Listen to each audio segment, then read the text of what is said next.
There's my financial freedom. There's me being anywhere I don't have, like, wherever. So for my maths, if I put in $2,000-$3,000 a month into my shares portfolio, 12 to 15 years later, give or take, I will be sitting pretty with enough money in the nest egg. But when I shake the money tree, I get around 8 to 10K a month distributions without doing anything. So anybody listening out there, learn how much you need to earn to escape the rat race. It's not difficult. You need to make about 165, maybe 170K gross. And they're like, wow, I've never made that much money before. I was like, so have most people. But how many clients do you serve per month? What is your rate? And most importantly, how much time are you happy to give to do that per week? Because the trouble with most businesses is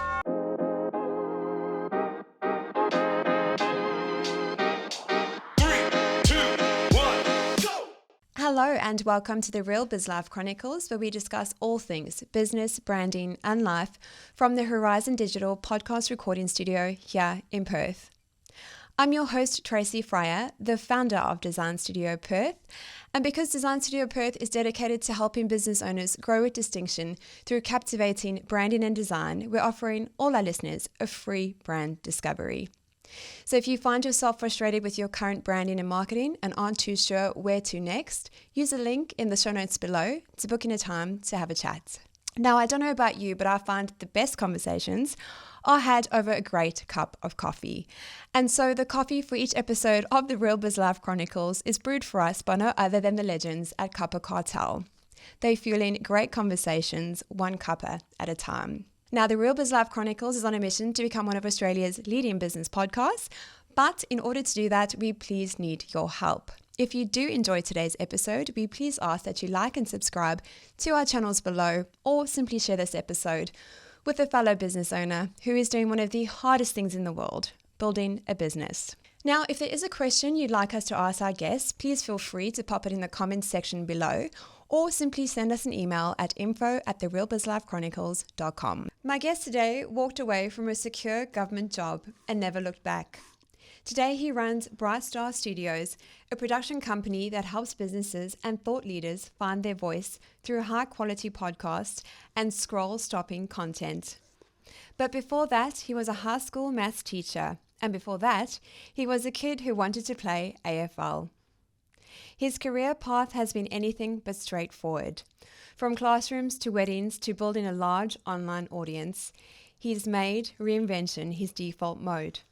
He's a human Google, quick to learn, quick to apply, excitable, always on, and an absolute sponge for strategy and ideas.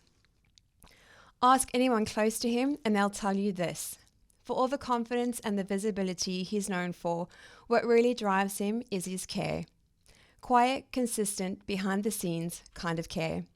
He values people. He pays generously, even when he doesn't have to. He shows up for his wife Sabine and his daughter Milla, his clients, and as well as his crew. And if you had to pick a theme song, it would be All the Small Things by Blink-182, because the little stuff, it matters to him deeply. This episode is about guts, generosity, and building a business that fits the life you actually want. And I hope I don't ruin his surname, but Seva Mozhaev, welcome to the show. nice. That was awesome. I like that intro. Thank you for having me. You're most welcome. I am so looking forward to our chat today. I heard your story through the Swan Chamber when you presented. Mm-hmm. But Seva, tell us, what can our listeners expect to learn today from our conversation? The willpower of buying your time back, and the value of being somewhere when you have nowhere to be, and how to achieve that through doing what you love, but also paying attention to yourself, how to evolve your skills from past passions that have evolved into something new to be able to evolve into something even better than you've ever dreamed of. Love it. So I thought for our listeners, you could let us know what it is that you're doing now, but I want to go all the way back and I'd love to hear your story again. Okay. So, I was a Russian immigrant. I am a Russian immigrant, migrated in 97, with my mum. She met my stepdad, and we migrated here, and I couldn't speak any English. So I started to learn English straight into year 1 as a 6-year-old or 7-year-old, whatever it was at the time. And that first year was really hazy. Yeah. I remember only just getting told a couple of words that my year 1 teacher, Mrs. Weir, got told to tell me, like, draw. And I just drew. And eventually I would look back and go, that wasn't what I was supposed to draw on that sheet of paper, but I just drew whatever. Yeah. So I think my creativity was kept and my imagination was kept because I wasn't really indoctrinated into the school system in my formative years. And why I mention that is really important because I have this theory that when you get into primary school, you start to learn the ways of the world through a specific system. Yeah. And I think I skipped that because I didn't know what anyone was saying. Right. So looking back, I thought, man, that was actually good that happened. Anyway, fast forward a few years, I learned English and went into high school. We moved to Kalgoorlie. Mm-hmm. Mum got a job out there. She's also a school teacher. And new friends, all of a sudden, a third dynamic, a third environment being, the country life. So starting in a, Eastern European country and then moving to a Western world and then a country version of that Western world. So many culture shifts before I'm even 13 years old. Right. So I adapted to the country life. I really enjoyed it. At the time, I was like, man, there's not much to do. But then you figure it out. You get creative, which I already had, And I was always into video games, obsessed with things on the computer, and also footy. I wanted to play AFL. Did that. Got into more of a higher level and decided to, after I finished school, move back to Perth and pursue my career in AFL. I got picked up by Subiaco and started to play in the system, going into reserves. I didn't crack the league side until like the 4th year. Okay. But I also had so many new life experiences in my really early 20s where I had to really just adapt. I was a labourer in Malaga, making window frames, working from 7 till 4, driving down Alexander Drive all the way to Leaderville to make training on time. And I did that for 4 years. And at that time, I felt like a gypsy. I moved house so many times. And fortunately, my parents had an investment house in Padbury, which is, again, thinking like a triangle in the city. You're going up north, over to the eastern Malaga, and down to Leaderville. That was my triangle. That was some interesting early 20s times. But my job kept feeling like it was Groundhog Day. I didn't enjoy it. And I remember hearing an ad about how to become a personal trainer, study to be a personal trainer. And I thought, okay, let's do that. And shout out to my mum again for helping me pay for it, for the education. Did that and became a PT. I left my job. That was my first time I escaped the 9 to 5 in my early 20s. I didn't like what I did. I studied for something that I did like to do, gave it a go, and there I was. And then that was when I was evolving my footy a little bit more, started getting a few more league games, and then I made the pivot to my new team, the West Perth Football Club, 4 years in. And around the same time, I think it was 2014 actually, I had a massive shift in my life. I decided to start my own personal training business outside of my living room or inside of my living room. Yeah. And that was because my gym that I trained at, their overheads were way too high. So I'm pivoting in my early 20s, figuring it out, no idea. And also my girlfriend at the time convinced me to do university. I barely scraped through high school. I barely passed English.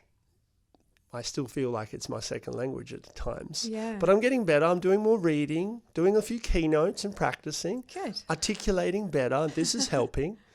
And I decided to do school teaching, give that a go. Because at one point I thought, you know what, I'm 20, I think I was 24 at the time. I'm 24. Football is getting a little bit away from me in terms of not making AFL. Now, for me, how I operate is whatever I do, I want to be the best at it, the top. Oh, I hear you. I'm the same. There are things that are obnoxiously too hard to achieve. Like, for example, YouTube. Yeah. I don't ever wish to be Mr. Beast. No? No, absolutely I can see you not. doing it. Absolutely not. I would aim to be a 10% of what he's doing. Yeah. But I've seen his interviews, I've watched his podcast episodes, appearances. I don't want to see that 26-year-old absolutely ground into the floor, he's got amazing things going for him. So it's not about being the best, it's about being content with where you're at with what you're doing. But I wasn't happy not making AFL. Sure. So I thought, okay, well, let's just play in the waffle. Let's see what happens and let's play it out. And then, I got an ACL rip or tear. Oh, ouchie. So I did my knee, and that was that was at the end of 2014.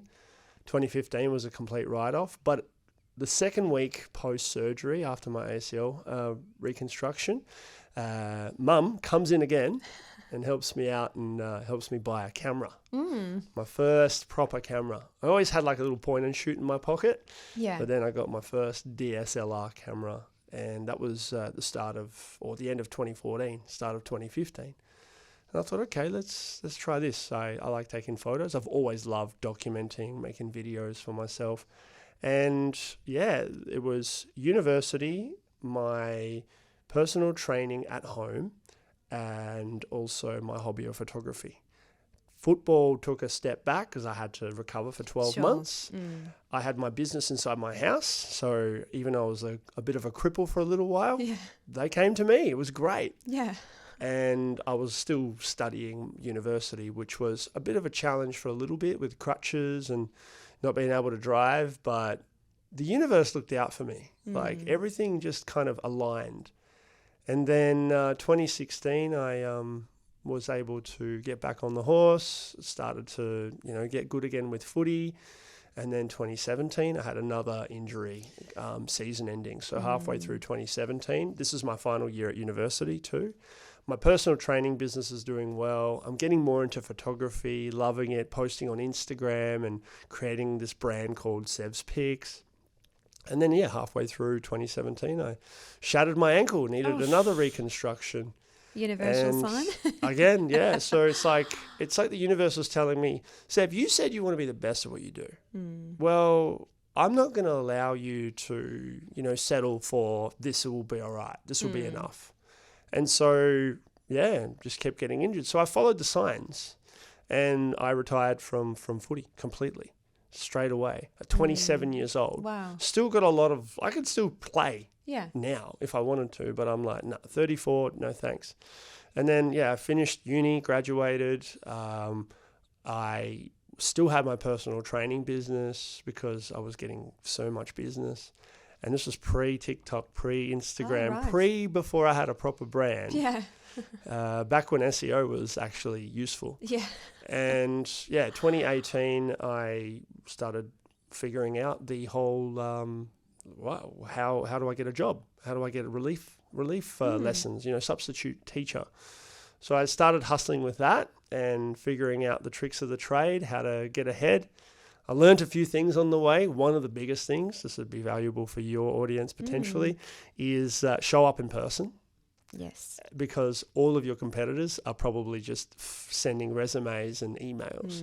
Show up in person. Even now, show up in person. Yeah. I showed up to one school, Balladura Senior High School, or actually Balladura Community College, and went into the coordinator's office. I remember the principal walked past and she did a double take. She looked up and down like... we need him. So I got an opportunity and that was my home for a little while. Great. I got a couple of terms in, a couple of term contracts. And then again, the universe came to be. And even though I studied PE and science teaching, I got an opportunity to do some relief for maths. And I thought, maths is easy. It's not subjective. and I'm good at it. So I gave it a go, crushed it, taught my kids how to be accountable, taught my teacher I was covering how to keep their kids accountable, and that landed me more of a job.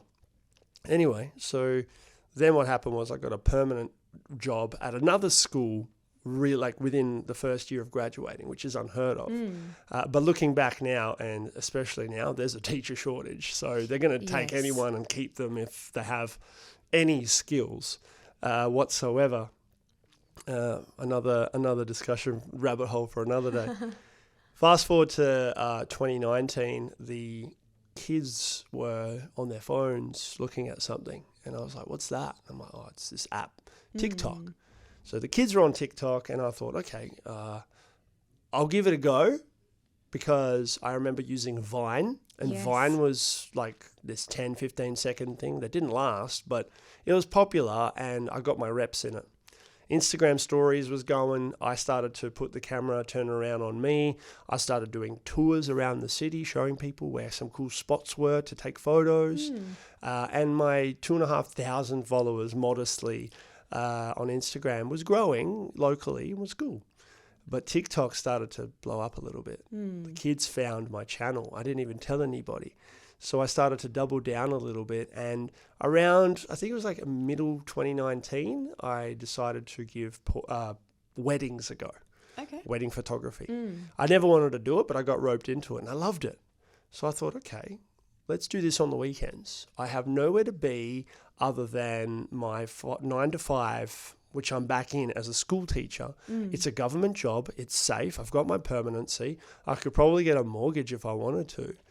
And then I was like, all right, let's start this wedding photography business. I packed up personal training, and also important detail, towards the end of 2017, around the start of October, I met my now wife. Okay. So critical detail there. Yeah. So my wife Sabine, I met her there 4 months after my previous relationship.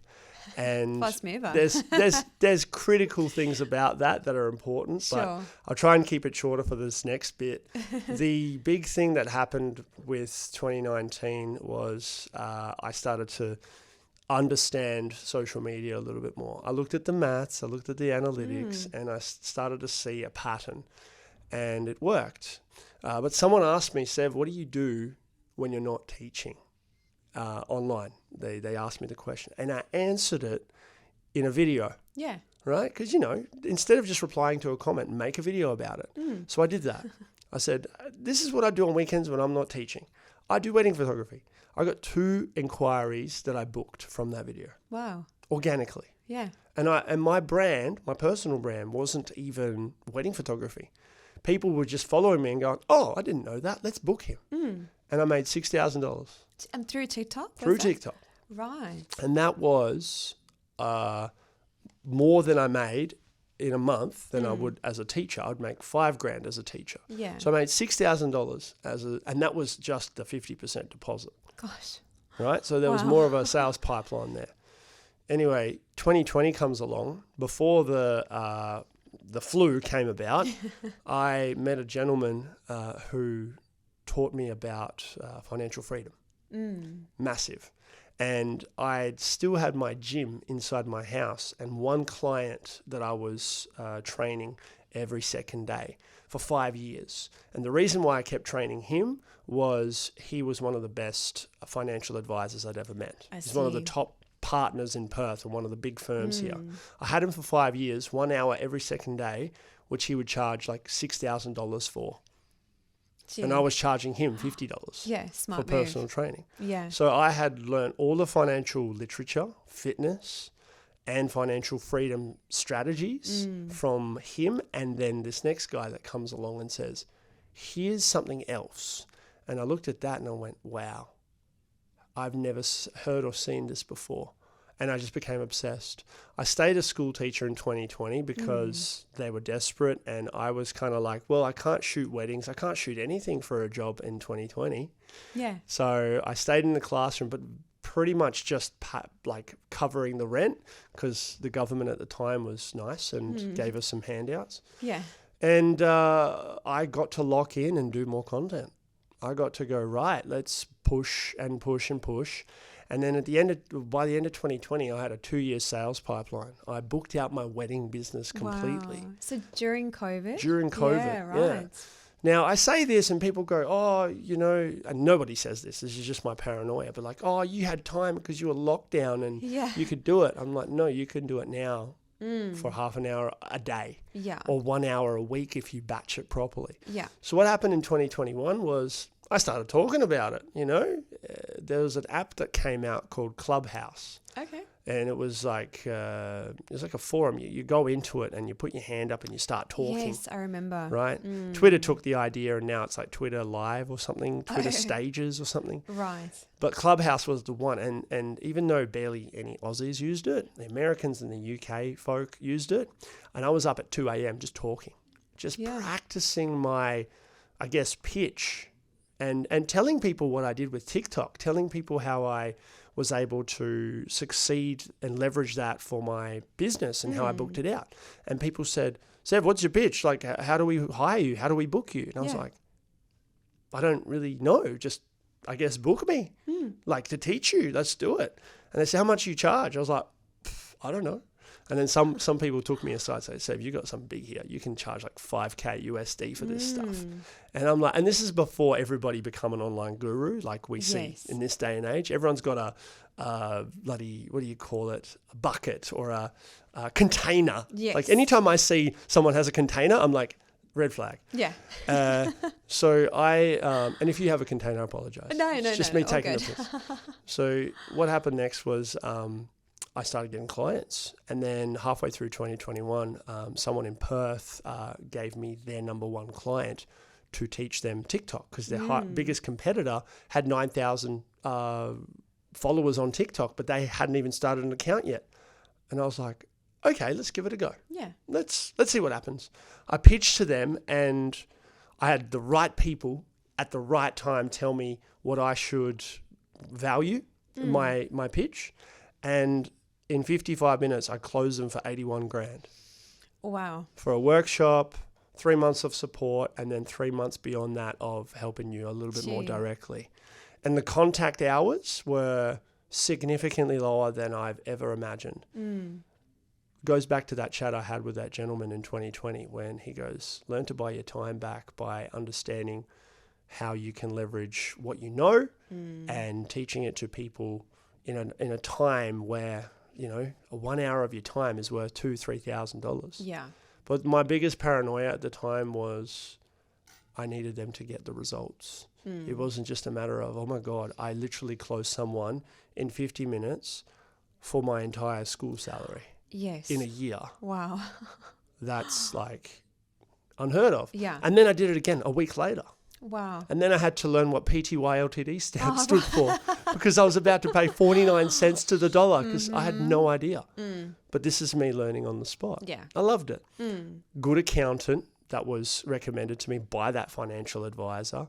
And then a whole bunch of etiquette that I'd already been nurtured into to make sure I don't piss away the money.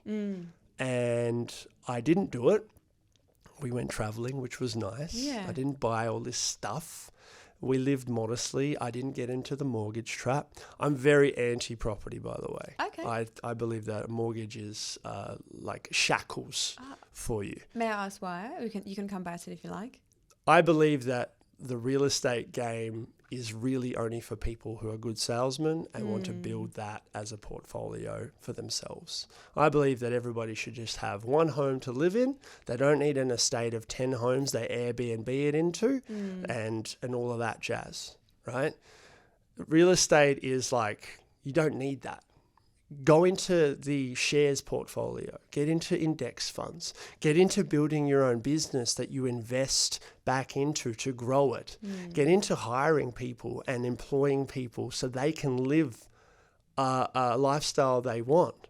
Yeah. Don't get into real estate and take a couple of houses and rent them out. I mean, there are people out there that we need that to do that with. Yeah.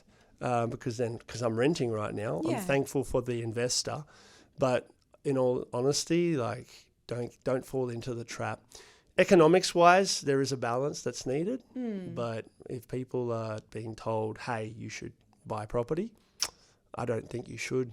Because I haven't bought property. I'm 34. Okay. And I've made more money because I was able to take more risks.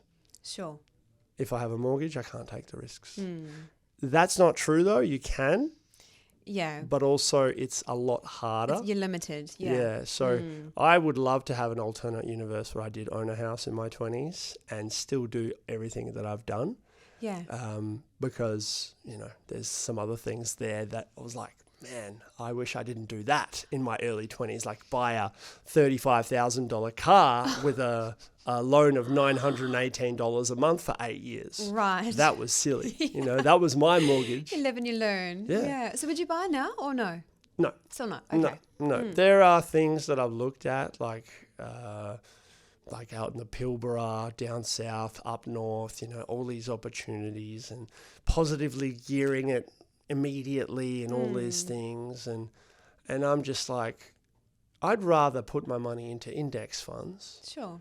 Get that 8 to 10% growth annually, let it sit there, collect the dividends as well, and compound interest everything back into it. And the calculations, this is where the financial freedom comes in. Calculations with that go within 15 years, you'd be financially free and you'd be getting an amount. So for my maths, if I put in $2,000-$3,000 a month into my shares portfolio, 12 to 15 years later, give or take, I will be sitting pretty with enough money in the nest egg.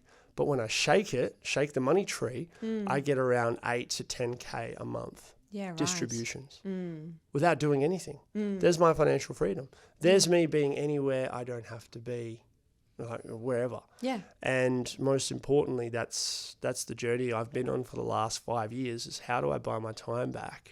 It's not through a mortgage, because when you buy a house for $500,000 or whatever it is now, yeah, it goes up in value. Yeah, sure, you can sell it. But if you sell it, you need another house to live in. You're going to need to upgrade. Yeah. Or stay the same, but then, okay, well, what happens there? Or you can use the equity to get another mortgage and rent that. Well, I don't want to play that game. I want to play the game of I buy something now and it starts making money for me now, which is index funds, ETFs, and also my business. I created my podcast studio because I thought, hey, this really large amount of money this company just paid me, I'm going to buy 12 months of rent in this small 34 square meter space in the city and just cover the rent for 12 months. And then I'll figure out how I can cover a year number 2. Yeah. And I did it because I built my own podcast studio. My wife's an interior designer. She built the facade behind, the bookshelf that everybody loves. It's awesome. Such a great space. It was my vision, her execution. It was perfect. And then people started coming in. You build it, they will come. Yeah. So that was like the formative bits of the studio, Bright Tsar Studios now.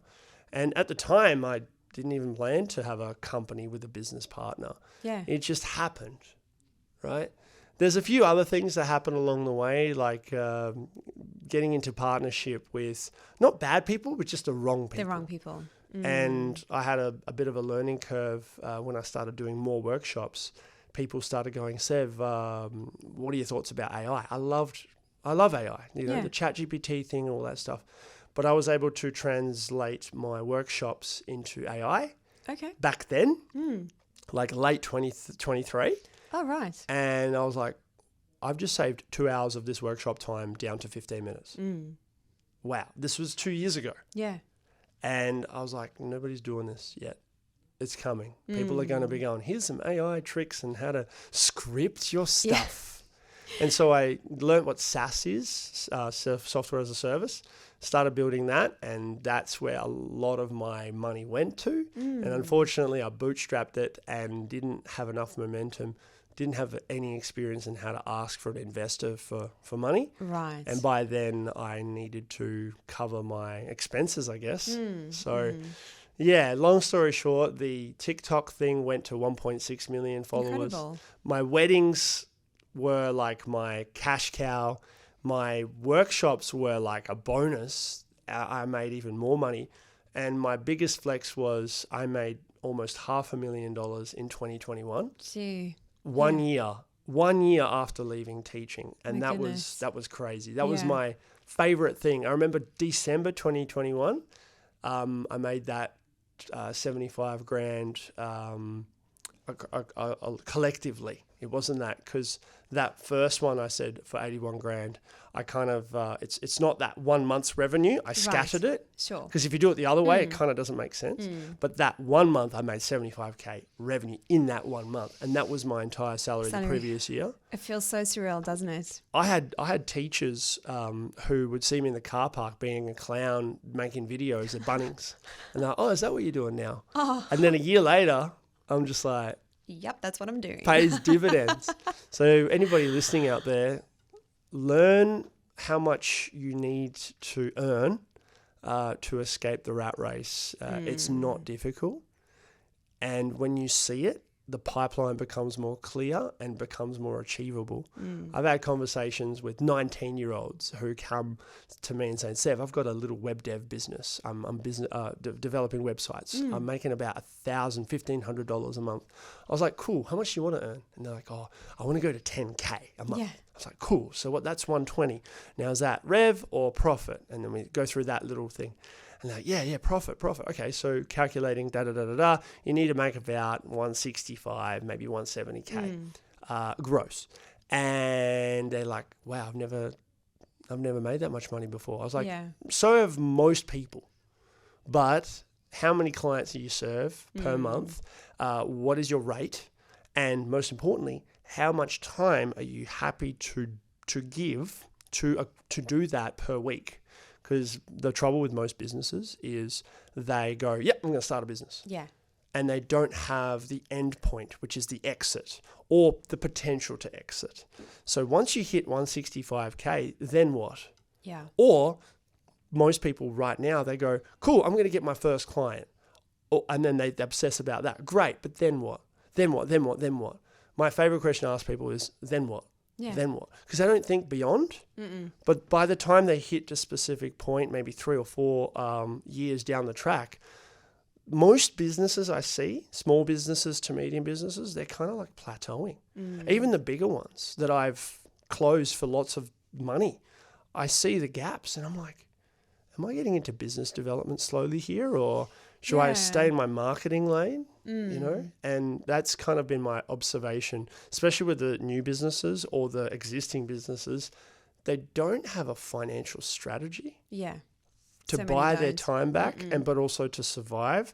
And they're living in la-la land where they think that their business is non-disruptive. Yeah. And like the average hospitality business doesn't make it past 5 years. No. Like very rare you do that. And when I speak to them, because they come to me, say, can you make videos for me? I look beyond it now, which is a really bad thing for my business because I feel like I scare them away. But I ask them the questions. I was like, what do you want to be in 5 years? You know, and I don't want them to invest thousands of dollars like other, like on agencies, for example. They get startups to invest tens of thousands of dollars for their branding. Mate, ChatGPT can do it way better and faster now. Excuse me, I'm going to beg to differ there. That's actually a good segue into our next question, because obviously Design Studio Perth, we are a branding agency. And what role has branding played for you in your business journey? Yeah. And I purposely said that so you could segue. Fabulous. It is a joke. No, I know. I love it. It's great. So the story with my branding is completely unorthodox. It is what most people define as throwing things at the wall. I don't know if you can swear on this, but that's fine. Go for throwing shit at the wall and seeing what sticks. Yeah. And that was me without a strategy. That was me without any understanding of branding. And it was me going, let's do this because I enjoy making videos. So when people come to me and say, Sev, I want to learn what you do. I was like, do you enjoy making videos? They're like, no. I'm like, well, it's kind of hard to learn to want to do it. Yeah. But then when we talk about the financial stuff, I say to them, did you know that 96.3% of Australians that retire, 4 years after they retire, they have to downgrade their lifestyle? And they're like, No, I didn't know that, and I don't want to become that. I was like, well, you're going to have to hustle now. The best way to hustle is to get as much attention as possible. Yeah. To do that, you need to trial and error. And what did I learn at university and taught? Science, the essence of trial and error, experiments. And then what complemented that? Mathematics. What's the essence of mathematics? Data, analytics, probability, stats, right? Yeah. And I bring them together and showed them, okay, this is what you need to do. It's all just a funnel. It's all just a maths formula. So for branding, how to brand your personal brand from the beginning, be yourself. If you don't know how to be yourself, ask your family or friends. What do they see or like about you? When you walk into a room, what's the first thing they go, oh, it's Sev. Yeah. The tall guy from Russia with a mustache. Yeah. Right? Now, you've got aesthetics and then you've got your internal personality and that. So what's the internal personality that you want to show the world? Because there's a million people out there that want to follow everything you do, say, and, showcase. Yeah. And that's it. And you just got to keep consistent. As cliche as that is, be yourself and be consistent. That's my definition of branding. But people still need help. Yeah. And that's where you guys come in. Yeah. And this is one of the best tricks that I've seen and works so well. If you're an established business already, here's how to save $20,000 of 3 months of back and forth branding. Go to your Google reviews, select all of the positive ones. You need at least 20. Put it into ChatGPT and make a prompt something like, I need you to understand the average language of all of these reviews, what the keywords are, what the tone of voice is, and now generate me a target audience, an avatar. It works so well. First time I did it, it was a bit but now, a year later, it's getting better and better. Yeah. And then it's incredible, right? The clarity that people have when they've done it, when they do that exercise, they're like, this is literally my favorite client. And then if they don't want to use ChatGPT, I was like, think about your favorite ever client. Would you like 1,000 more of those? They're like, absolutely. I was like, cool. Make a video pretending they're asking you a question about your business and talk to them like you're talking to your favorite client. That's your branding. Yeah. I don't see anything wrong with that, or I don't know why anyone needs to overcomplicate that. Yeah. So that's what I did. Yeah. That's what I did. I had the kids say to me, sir, we found your TikTok. We love it. I was like, okay, cool. Awesome. We'll do some more silly stuff. I did a video where I was making fun of what kids say at school. It worked. Yeah. I did another video where I was talking about my height. It worked.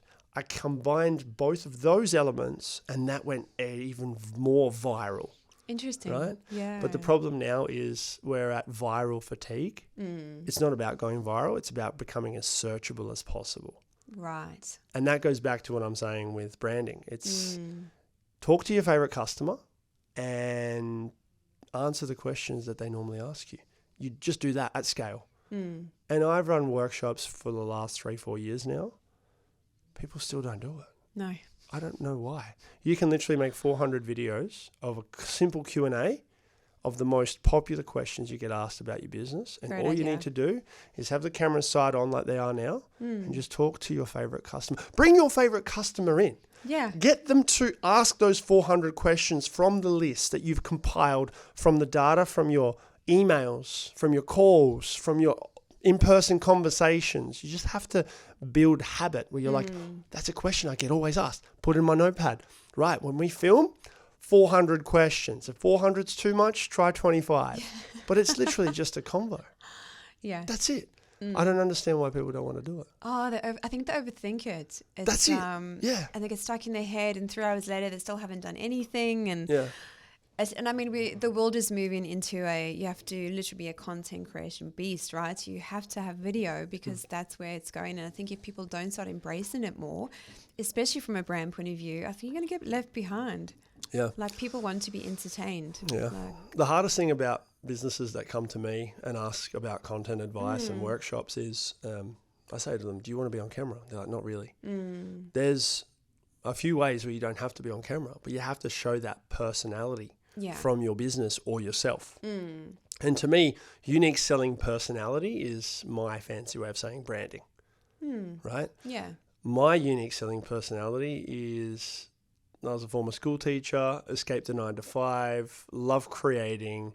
Creating helped me build my business to 6 figures multiple times, right? And I try to avoid saying 6 figures, 7 figures, all that, because that's also another red flag. I'm an 8-figure entrepreneur who's got a container that you can purchase. And I'm actually on a loan. I'm actually on a loan. And those are the ones, those business coaches are the ones that try to go to a 20-year-old who's just starting out and saying, yep, I can do this for you for $24,000 for 12 months. Yeah. We can do a payment plan. It's not cheap. It's not cheap and it's not fair or equitable. And no, it's what's the guarantee? Yeah, precisely. The guarantee is if the person does the work. And so that's where I'm at as well. I feel like a fraud every second day. Oh, same. Because my success relies on other people doing the work. And when they don't do the work, they ask me to do it for them. But I don't care about their business, as much as they do.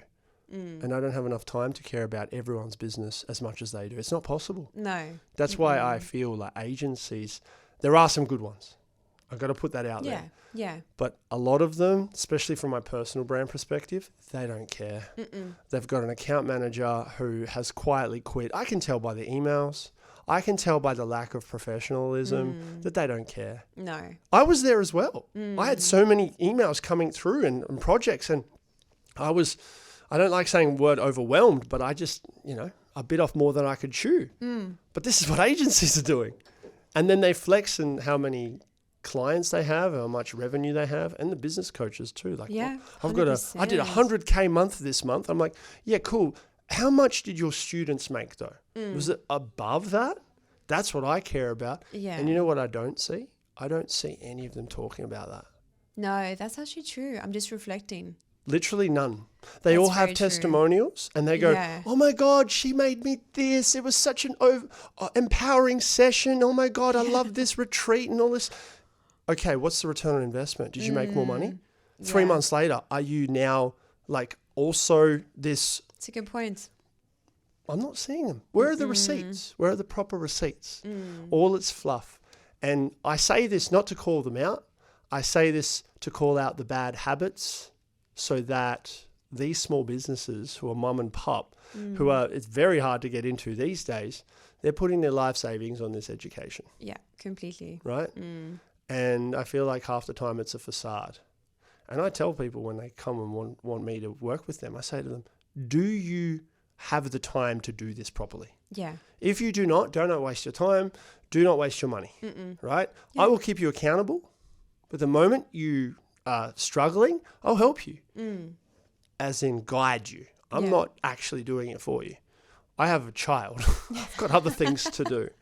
But also the other thing I notice about gurus and coaches, so I'm going on a rant now. No, go for it. Is they don't have a practitioner, they're not a practitioner of something else anymore. They don't have another business they're still testing and doing things in. I have 2. And the stuff that I'm testing with now, I can't teach that because I don't know if it works or not. Yeah, precisely. But I know exactly how to escape the 9 to 5. That's like easy level now. Yeah. Right? I want to teach that. I'm not flexing to people going, here's how to become a 7-figure entrepreneur. No. So overused. Here's how to live a better life and buy some of your time back doing something that you like to do more of. Yes. And it's not about financial freedom yet. It's about, that first step to financial fitness. Because there's 3 stages: financial literature, understanding it; financial fitness, where you're actually implementing it; and then financial freedom. Yeah, got it. AKA learning about nutrition and actually doing nutrition. And then finally you're like, I've got a 6-pack and I've got so much energy. So, yeah. I'm actually really glad that you brought that up because I find business coaching, the branding and marketing space, there's so many cowboys out there. I have so many of our clients say they've been burnt, they've spent thousands of dollars and they'll end up with a website that's actually not doing what it's supposed to do. There's absolutely no brand. When we say brand, it's, the 3 pillars. We try to distill it down so it's simple. messaging, visual identity, that visual system that you instill across different platforms for web, print, and social media, and then your brand media, so your photos and your videos. And I know cohesive, yeah. So it's all cohesive across the board. And there's one in particular in Perth, and I think they charge a bomb for a website. It's got very good salespeople. But this poor business owner is left with something that they don't fully understand. There's no education. No. They spent like 35 grand on a site. There's no brand visual identity. I can pinpoint who you're talking about. Yeah, probably. And I'm just like, why screw people like that? So that's why I'm so glad you brought that up, because I feel exactly the same. Like at Design Studio Perth, we're very much about educating our clients, making sure they're getting a return on time, energy, and money. That's awesome. Otherwise, what the hell are you doing? Like, you know, that's awesome. Other places fill their pockets, and the money is great, yes, whatever. But you have to, you know, serve that higher purpose, because if you're just constantly screwing people over left, right, and center, like word of mouth, Perth is small, you're one day going to find yourself 100%. in a pickle, and your pockets aren't going to be that full anymore. So I came into this industry not by any means intentionally. I was just doing my own thing, and then I got invited to pitch, and it worked. And when I was training that team, internal team of marketers, how to do the social media stuff, it worked. Yeah. And they just said, Seva, we just want to help you. We just want you to help us fill the top of the funnel. I was like, cool. That's really easy to do. Yeah. But I know what you're going to ask me next. What next? And I told them, but they didn't follow. So after 12 months, it was funny. But with my personal brand, dealing with some of these agencies and dealing some of these businesses directly, I found that the best, most fun as a creator was direct with the business, right? When Red Rooster hired me directly. Oh, awesome. Yeah. I took over their TikTok channel, and it was the most fun. And I had to learn a lot about professional PR. Cool. Which was fun. Yeah. You know, at the time, you know, I was a little bit younger, a little bit green in the marketing industry, but I learned a lot. And we still boast the best performing organic video in the country on social media. Awesome. Out of in the hospitality, in the like the restaurant fast food thing. Yeah. Macca's haven't touched it. Hungry Jack's, KFC, nowhere near it. They do ad spend to get the views up, but the engagement not as good as we had it. But going back to your point with the Cowboys, when I was learning about all of this, I looked at it. I remember I did a keynote, one of my very first keynotes. I looked around, and after that, I was like, someone told me that I wasn't a marketer, and I was like, well, I get attention, and that attention leads to sales. Yeah. I think that's a marketer. Generates leads, yeah. Generates leads. I can grab attention, and that gets work. That's marketing. Anyway, I thought about it, and I was like, no, I think I am. Even though before that, I was like, oh, marketers. Oh, I still feel that. Yeah. But now I'm like, well, if I'm marketing something I believe in to someone that needs it, it's fine, right? And then I started to go down a rabbit hole and said, am I just seeing this now, or are most of these people cowboys? Yeah. I don't want to come in and start to be the naive expert and go, oh, you know? Yeah. But after 3 years of pontificating and looking at it all, I'm like, no, most of these are terrible. Yeah. And now the cracks have opened. I'm getting people who I talk to, business owners, who say to me, I work with this one, this one, this one, and this one, and they all just shit the bed. Yeah. Completely waste of money. And I'm like, good to know. Yeah. I'm not going to publicly oust anyone because that's not helpful. But what I succeeded in the most in the wedding industry is calling out the bad habits of the cowboys in the industry then. Yeah. I did the same thing in personal training, but I didn't do it on social media. I did it in person. And I learned that and had the confidence now to do it in marketing. And I've only just started to do it this year, is call out the bad habits. Yeah. And the number one thing that I am absolutely amazed by is a lot of these agencies are not transparent with start to finish. If we do this campaign, it should come out with this result in terms of return on ad spend or return on investment. But there's nothing. It's just, hey, fill the top of the funnel. I was asked to do that. no worries. I didn't have to ask the question, but most businesses don't know that. They think one view equals $1. Yeah. But no, one view equals $2 spent to get that view. That was someone from overseas who wasn't going to be a customer. But we got a view, right? We got 1 million views. Cool. How many customers did you get out of those 1 million views? It's like, oh, we don't know. It's one of the touch points. Yeah. It's piece of the puzzle. You got to do print media, all this stuff. Okay, but like, am I returning an investment, right? Or am I paying you for a service fee and Mark Zuckerberg for the Facebook stuff? Yeah. You're paying a middleman to run ads that get you nowhere. And so like one of my good friends, Brandon from Where You heard of Brandon? No, I haven't. The guy that he will probably pop up on your Instagram. Maybe I have. I guarantee you, every time you open your phone, you would have seen him from ads. I'm going to see him now. My phone's probably listening. Yeah, Where You? He is the best in the country for teaching businesses how to run ads themselves. He outperforms the agencies they had hired before him. Right. And he teaches them how to outperform the agencies themselves. Gee. It's crazy. Yeah. He would boast some of these clients or some of his students would fire the agencies immediately following the workshop because he literally had them bring in more leads in those 2 days Than the actual agencies have. Interesting. Because he talks about onboarding and all this stuff. It's like, get to the point. Yeah. Get to the point. And measuring across 1 month, 2 months, 3 months. I currently have a client that they just hired me to do the content. But I don't get to keep the client if that content doesn't get them more leads. Yeah. Who's going to post it for them? Not me. Absolutely not. I can teach them. Absolutely. Yeah. Who's going to run the ads? Not me. I've got someone I'm very lucky to have do it for me because we're mates. Yeah. But I'm not running their ads. I'm not going down a full service agency model. It doesn't work, or it's not going to work soon. You need to find those specialists. So what's the solution? You need someone inside it who's like not a fractional digital CMO or whatever the term is. Yeah. But someone who cares as much as you. They're unicorns. They don't exist. So true. I care because I want to see what happens for this one client that I have.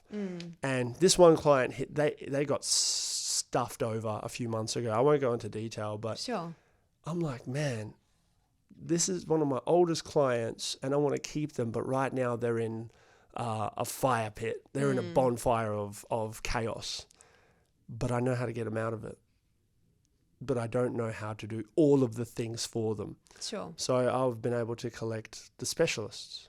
The best web designer I've ever met who's been doing it for 30 years. Wow. You can't find him on the internet. He doesn't advertise because he's inundated with work from Got years.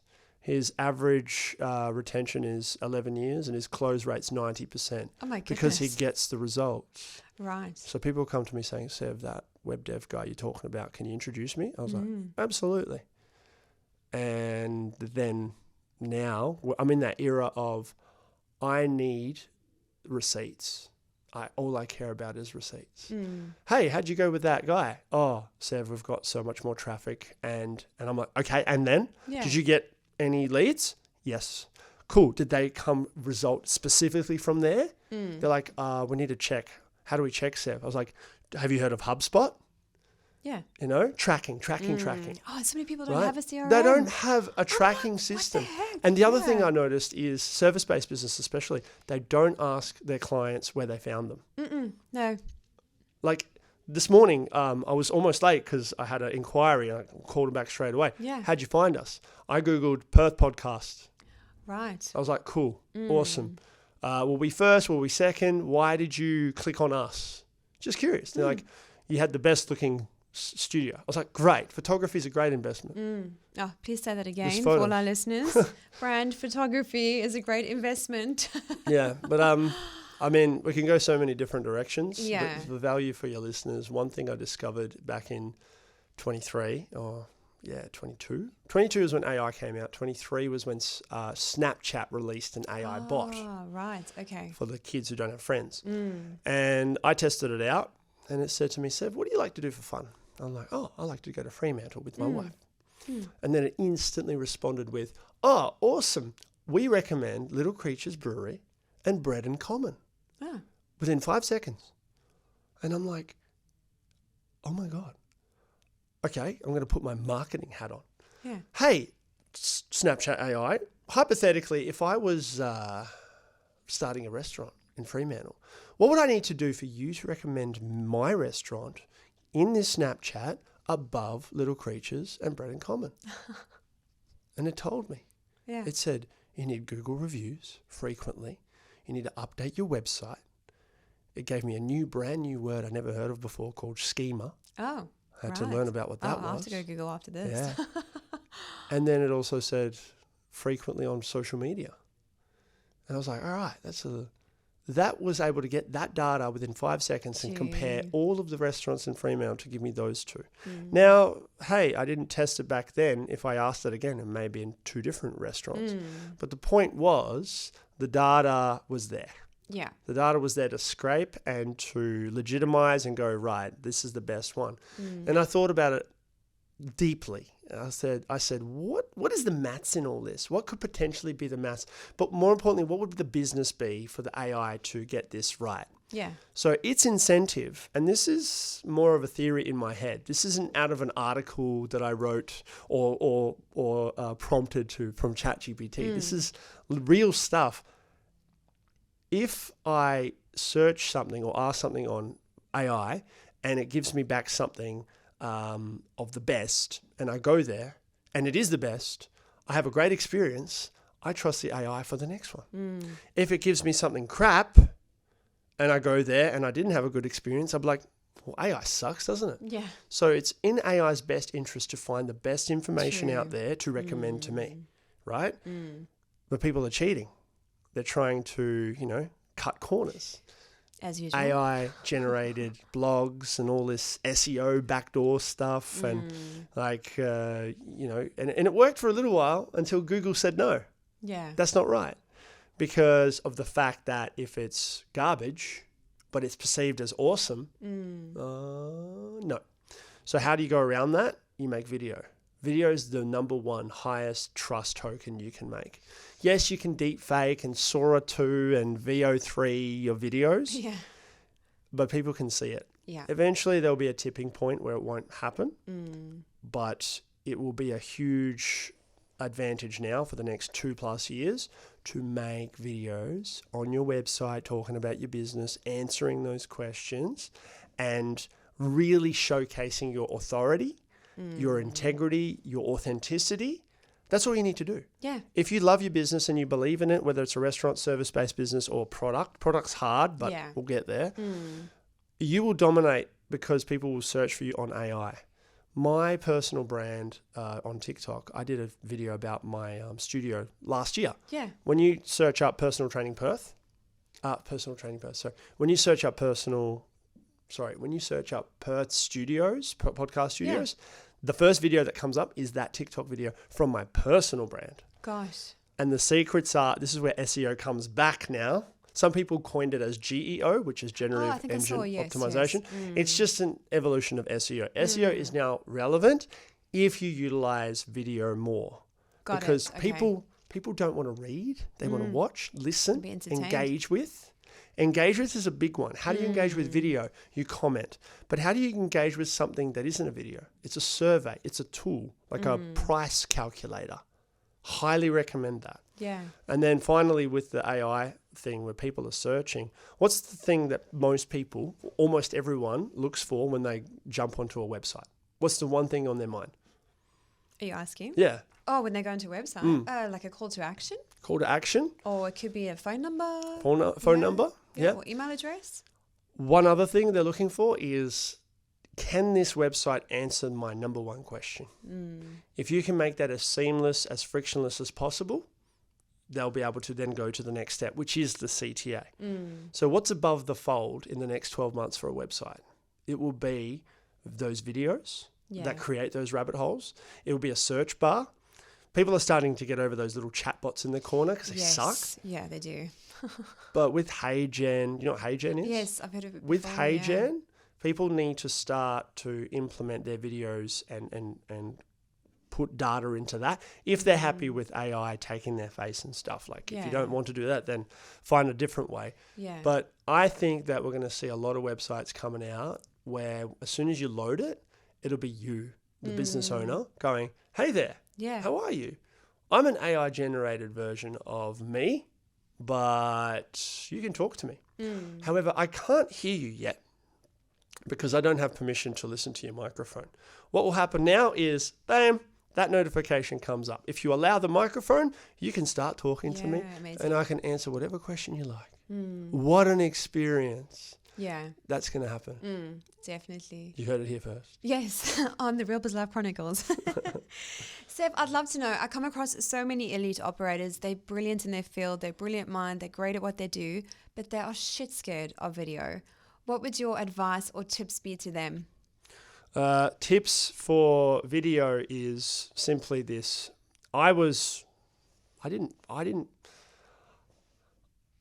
want to be in front of the camera. I was behind it for a reason. And then I thought, okay, let's give this a go. Yeah.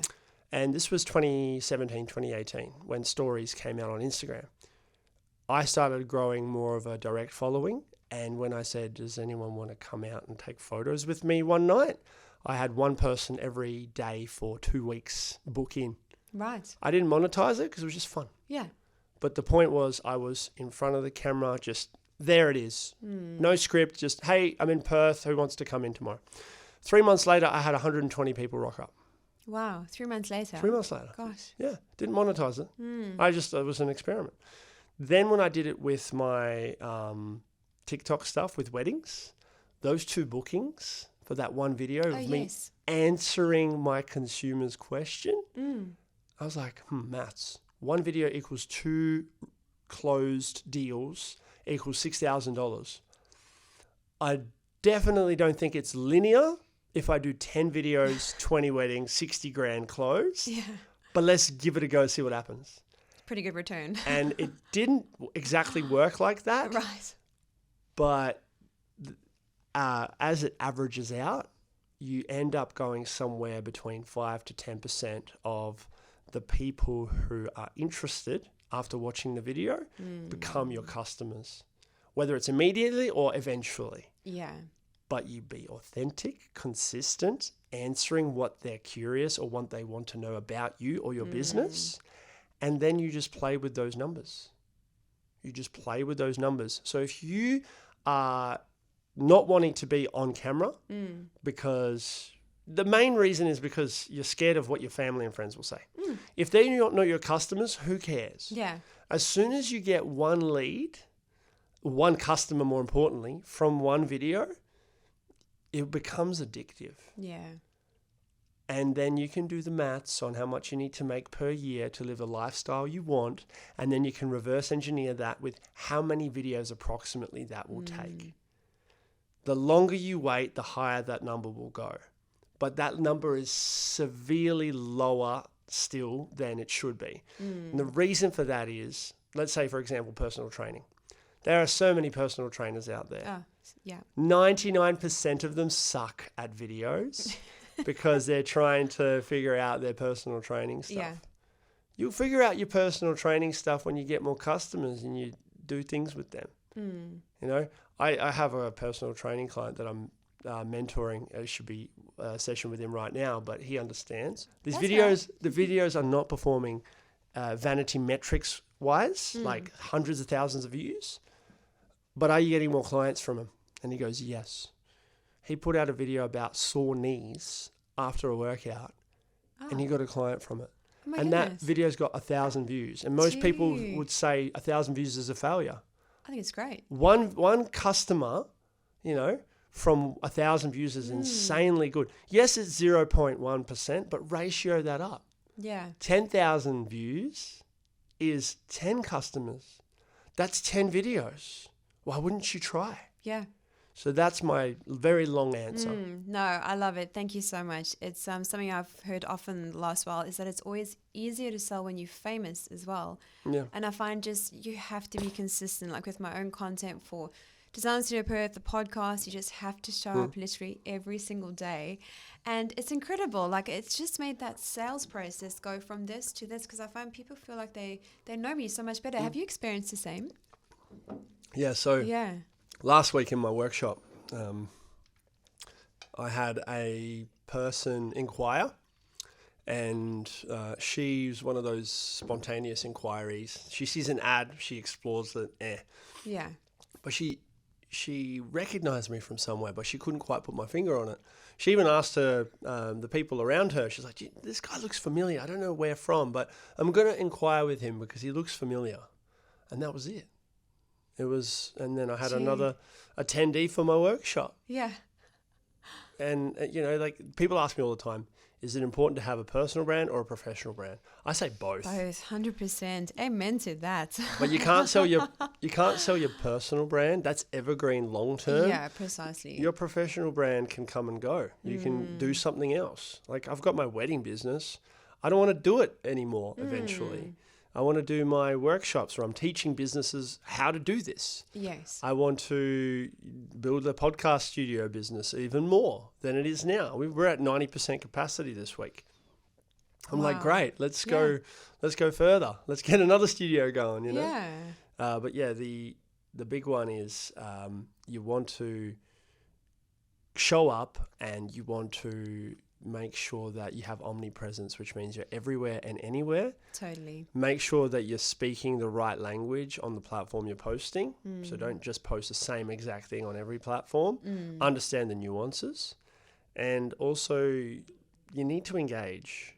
You need to make sure you're making comments. It's not a pump and dump. No. Let's talk about LinkedIn. Yeah.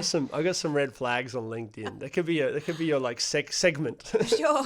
The red flags of LinkedIn. You know what really bothers me is when people who are high net worth individuals message you on LinkedIn, or they connect with you but with a message and saying, "Hey, would love to connect with you," blah blah blah, and you connect, and it's just this automated message with only your name changed. Yeah.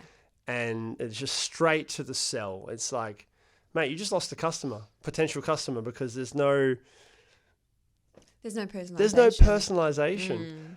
And I see that as such a filter now. It's like, you're trying to just go for the numbers. Do that on social media by posting a lot of content. Yeah, value. And then when people engage with you, that's a conversion. That's the first conversion. And then from that, how do you get them from curious to interested? You have to personalize it, right? And on LinkedIn, it's an absolute wave right now. They hire a VA, or they use AI, or they use a VA that uses AI, which is the worst. It's like, what? And and they never respond with anything personal. They just go, book in a calendar meeting with me. And I very rarely now, I do it for shits and gigs. Yeah. Most of the time, they don't even show up. Oh, really? Yeah. Even though you've booked in? Yeah. Oh, my goodness. Like, what's the point? People are insane. Gee. Their systems, they're just trying to, it's like a gold rush, and they're trying to just go for it without even caring what they're digging for. What they're actually putting out there. Yeah. Yeah. I mean, I do get it that there's different ways of generating leads, and sometimes, a business owner doesn't have that time to sit behind the computer and try and do all that on their own. Yeah. But yes, just that personalization is very, very important. Yeah, so 100%. Yeah. Yeah. Sev, I'd love to know. I feel like we could chat for days. We can keep going. I don't mind. know. What is your why? Why do you do all that you do? So with the why, I'm selfish before I become selfless. Okay. Do you mind to walk us through what that means? There's no such thing as being selfish if you have a goal to help people. But in the moment, you need to put your oxygen mask on first, right? You've heard that one before? Oh my gosh, I got told this like yesterday. I'm freaking out right now. It's a cliche one, but it's the easiest one to remember. Yeah. I need to make sure I'm covered. My wife is covered. My daughter's covered. My future kids are covered. And then I can really play. I can really just do these podcasts all day. I can go out and interview the kids. I can go out and interview the business owners of what keeps them in the trenches of what they're doing. Yeah.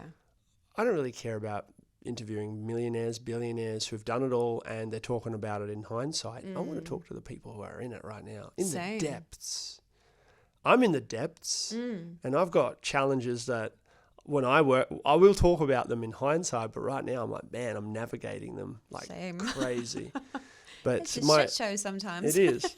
But my why is to leave or to create not a legacy, but something that people can relate to, that they believe is speaking directly to them, and for their just dream of building their dream career or business. I love Simon Squibb. He's a great guy. He's the guy that goes around and asks people, "What's your dream? What's your dream?" Okay, yeah. But he's specifically targeting just like, you have to own a business. Sure. You can be disrupted. He's not wrong. If you build a career, yeah, sure. If you work for someone, you can be redundant the next day. Sure. But also, not everybody's cut out to become a business owner. No. It's Definitely not. just a fact. A CEO with 400 employees, not all 400 employees are going to be CEOs. That's just reality. But if you understand how to create financial fitness to then freedom, you will give yourself the ability to shift, and I use the word pivot, to whatever you want to do. Whether it's a different career because you're bored of the one that you've been dreaming of. Yeah. Because there's no such thing as passion. The passion changes. It does. Like, if you get paid a lot and you're famous for it and you're doing this thing, cool, you can call out your passion. But overnight, if no one pays you anymore and no one cares, ask yourself again, will that still be your passion? If it's not, that's not your true passion. It's an ever evolving self-awareness journey. Yeah. And me realizing that in my late 20s, I feel I have a gift to share with the world, to go, hey, I'm not saying you have to learn all of this in your teenage years, but man, in hindsight, there are some teenagers that I've helped who have clicked. Yeah. And seeing them, like that kid I was telling you about, the web dev kid, he's making 15 grand a month now. Wow. He's That's impressive. 2 years after we had one chat. Gee. And that is so fulfilling for me. But I didn't give him anything except for 60 minutes of, here's the formula. Yeah. Put your specific variables in it and then take action. And he did. And I want to do that again and again and again. Take the credit only for being the catalyst, the instigator. That's my why. I want to be an instigator. I don't care about motivation. You see all these people on stage motivating. Yes. Okay, you see all these business gurus motivating. Yep. Here's my routine in the morning. Yeah. You know what my routine is? Getting up and getting to straight away work as fast as possible. Oh, really? Yeah, Alex Hormozi style. Oh, right. Yeah. Right? I've heard he does that. Yeah. But it's now actually get up, take my daughter with me and hang out with her for the first 2 hours. And I'd much rather do that. Right? Definitely. But yeah, I've got two whys. My first why is the selfish part, to create that momentum where people are going, Sev, I want 60 minutes of your time to help me with my formula. I'm like, okay, cool, but you need to take action. And then I've developed this new thing. I haven't seen it before anywhere, but I don't allow people to book a second session in until they've proven to me that they've done everything from the first session. You're hardcore, damn. But like, what's the point of doing a it. 6-week container if by week 5 your students are going, oh, I'm stuck here, and then they complain? Yeah. I get paranoid that I get a bad review because the person didn't take action. I hold myself responsible for not keeping them accountable enough to actually succeed. Yeah. I feel guilty. I feel like I want to refund them, but also I can't force them to drink the water. But I want to make sure that they're able to drink the water before we start, because, realistically, that's the why, right? The second why is spending as much time with my family as possible, as early as possible. If I am lucky enough, which I will do my best to create as fast as possible, the financial freedom, dare I say, before I'm 40, that is an incredible gift that not many people get to experience. 100%. So that's the selfish to selfless reason why I do what I do. Sev, thank you so much for your time today. It's I absolutely love our conversation. I think you have an absolutely incredible mind, the way you think and the patterns, and it sounds like you're also not afraid to just pivot and like try things, which I think is really sometimes, you know, some people get stuck and they're too scared to step outside their comfort zone. There's not enough time in this lifetime to be able to pivot to everything I want to do right now. Yeah, well, I'm annoyed. I'm Yeah, annoyed. I want to learn a new language. I want to learn a new instrument. Yeah. I want to live in Sardinia working for peanuts because why not? Yeah. Right? But thank you for your time, and thank you for letting me rant, vent, and take the mic the majority of the time. No, it's fun. It's been really, really great. I did have one last question. Mm-hmm. Why do you think so many people are incapable of honoring a plan or like just showing up? How much time do you want for this answer? Well, go for it. I mean, I've got all the time in the world, but I just, Okay, I'd love to know. This is something else that I've been really thinking about recently. The answer is escapism. Okay. There's too many options. So escapism, what is it? It is, my favourite band's in town. That movie's finally coming out. That shopping centre's opening. That new restaurant. Yeah. That TV show. That bloody, what do you call it? The protests, right? This thing's happening in the world. We need to talk about it. It's all escapism. The sporting event. It's all culture. I'm laughing because you sound just like my advisor. It's all just escapism. Yeah. You can do one of those things and it can be your part of your personality. Yeah. You can talk about the footy on the Monday morning at school with all your teacher friends in your PE department and talk about how crappy you are at footy tipping. And then in the middle of the week, you're complaining about your job and how crappy the kids are or how crappy your deputy is, but you're waiting for the weekend to come around again and talk about the next weekends of tipping scores and whether your team's going to win or not. But you're not solving your own problem that you're complaining about. No, or you're how unhappy they are in relationships. Yeah. Right, exactly. Yeah. And relationships are another topic. So right? many. That's another rabbit hole. But if you're complaining about your job, but then you're escaping to something else in the weekend or during the week, like Netflix and stuff like that, you're stuck in something and that's the reason why you're not taking action. Because you're defaulting to escapism because action is harder. You know what is harder? Again, this is a cliche thing you may have heard of before. Yeah. Regret. Because regret is permanent. Goosebumping as you said that, yeah. At the end of your life, you regret escaping and watching someone succeed on a sporting field because you couldn't. Regret is not taking the time to have a proper conversation with your partner to get to the bottom of what's the problem. Yeah. That's regret. And I've spoken to so many older people. Same. They all say the same thing. All say the same thing.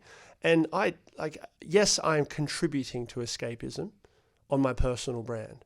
But this is why I haven't been posting as much recently, because I don't want to put that out there to go, here's another funny video you're going to forget later, or sharing it.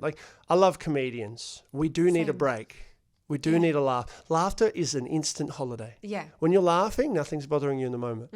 So true. But to be addicted to that all the time, you're escaping a problem that's just multiplying the longer you withhold you doing something about it. When people realize this, and I'm obsessed with the psychology of this, how can we get people to go, you know what? He's right. I need to take action. Yeah, that was my next question. And I get DMs every day. Really? From kids asking me, Sev, I'm 15 years old. I don't like my job and I want to make more money. What do I do? I was like, a 15-year-old asked me that question. Wow. I'm on the right path. Completely. I want 1,000 more a day. I want 1,000 more a day. Not that I reply with AI from. Yeah. Even though it's still something better than nothing. Yeah, yeah. But for a kid to ask me that is a massive gift. It's a responsibility. And I get emotional talking about it, but the answer to the question is, what do you like doing? Yeah. And how can you evolve that into a skill that someone would like to pay you for your time? What's that time worth? And if that's all too hard, you need to keep brainstorming. And how to properly brainstorm, by the way. Turn your phone off, put it on airplane mode, leave it in the car or at home, go down to your local park at your bench, sit down with your note and paper for 2 hours and let yourself be bored. If you don't write anything for the first 12 minutes, you're going to look for your phone in your pocket. It's not going to be there. And then after that part is when the magic happens, is when you start thinking for yourself. You might start thinking about what's for dinner and moments in the past or whatever, but then you're going to get right down to it. The reason why we don't get there is we have too many ways to escape. So true. So escapism is the virus that we are all, infected with to be able to do something better with our lives. The antidote is separation from distraction. So you need to create that environment for yourself. I don't believe ADHD is a big thing either.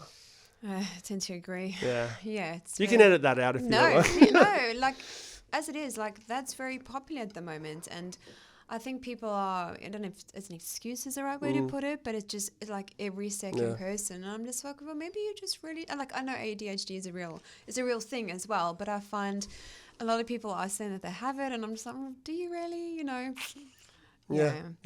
And then you're at the risk of being insensitive. Yeah, of course. I look at it all as a maths formula. I was like, what are you doing on your phone? What's your screen time on your phone? 10 hours a day? Yeah. That's a problem. Precisely. I remember I was speaking to a couple of people now who have asked me for help with their business. Yeah. And they said to me, Sev, I don't have enough time to do any of this. Yeah. I was like, really? Okay, well, tell me your screen time. And they tell me, and they immediately go, oh my God, I actually am wasting my time on my phone. Don't even realize. Or the next question is, what do you do during that screen time that's productive? They're like, wow, I have so many hours available for me. I didn't realize. I was like, there you go. You don't have ADHD. Yeah. You have an absolute addiction to escapism. Totally. And in the form of something that's literally there in your pocket the whole time. And, whether or not these videos see the light of day, and I mean by the algorithm actually allowing them to get through, it's a detriment to the business of social media for these videos to do well, because if it gets people, they're going to put their phone down, and it's a disservice to the business that they've created. Yeah. So you kind of have to do it yourself, cold turkey.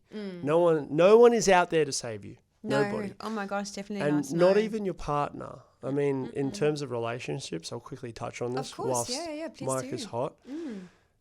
Your relationship with your wife, your girlfriend, your husband, your boyfriend is the first thing that will help you set you free sooner than later. My wife and I, we've been together almost 8 years. Yeah. Married for 5. We don't argue. Really? Ever. Like not Never. ever? Wow. How is that possible? Because we're the right people for each other.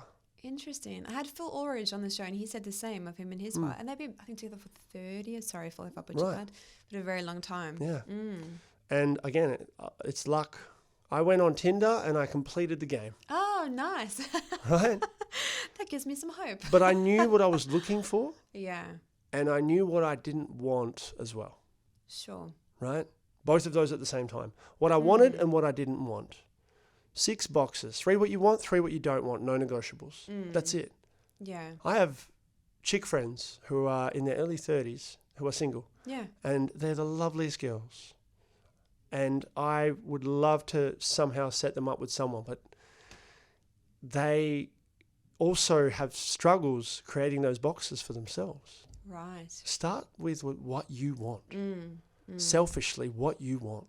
Yeah. And if someone is authentically able to provide that for you, then give it a go. But you cannot falter. You cannot just go, he can change. No, he can't. No, absolutely it's got potential. Not. No. No. and also, you have to keep doing your thing. Yeah. You can't derail from your thing. they exist out there. Your special person exists out there. And if you feel like you found them, you need to communicate to them going, here is what I want to do. Here is what I see in you. Is that true? Do you like my truth? Do you believe it? Let's go for it. Yeah. Put everything on the table day one. Right? I remember my first date with my wife was at Burns Beach Cafe on November 1st, 2017. Oh, anniversary coming up? Yeah. The first thing she said to me, or one of the first things she said to me was she was a vegan. And I was like, that's not going to work at all.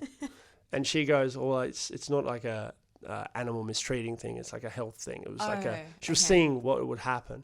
Anyway, she obviously is not a vegan anymore. She's doing really well. She loves my ribeye steaks I cook her every day and her omelets. Lucky lady. Yeah.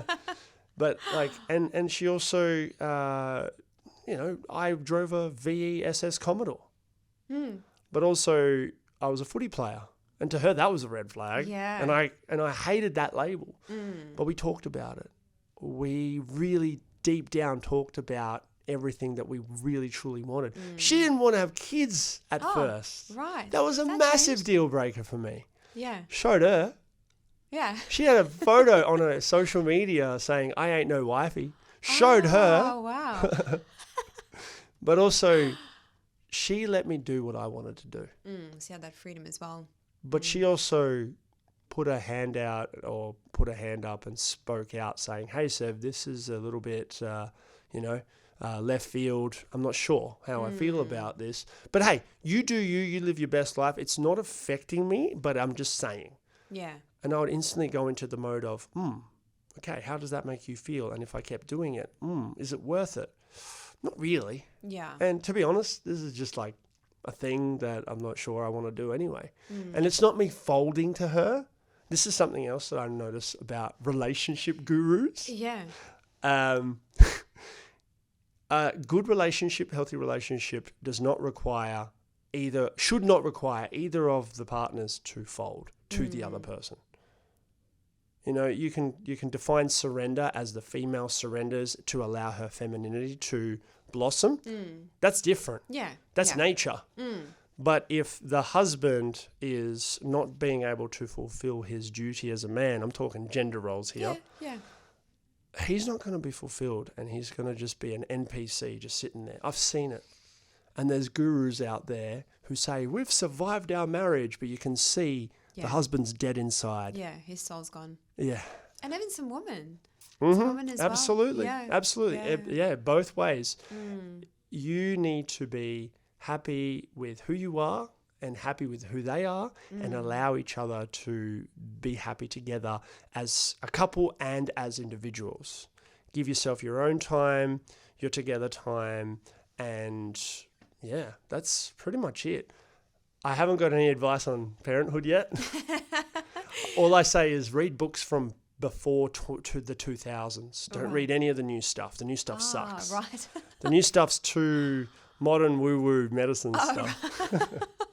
But yeah, sorry for the extended I think Patreon it's members great. exclusive. No, I'm enjoying it. I'm really enjoying it. So before we wrap, any final words of wisdom for our listeners? Oh, I have so many things always on rotation. I think it's great. Escaping the 9 to 5, I feel, is the biggest gift you can give for yourself if you're capable now. If you don't feel like you're capable now, pay attention to yourself with what skills you're building.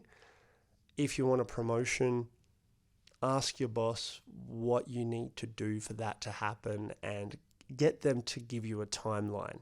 If they don't do that and they're a bit wishy-washy, that's a red flag for a business who can replace you in a second. How do you feel about that? If you don't feel good about it, then that's when you have to start to plan your escape. Because if you don't, then one day you'll be thrown out anyway. And that's just capitalism. That's it. You like that? I love it. So thank you so much. I just have to say, I love how in your life all your different experiences have come together, and I think you're really serving people in that higher purpose style. I think it's really great to see. Amazing. Thank you so much. Thank you so much. I loved our chat. Cool. Cheers.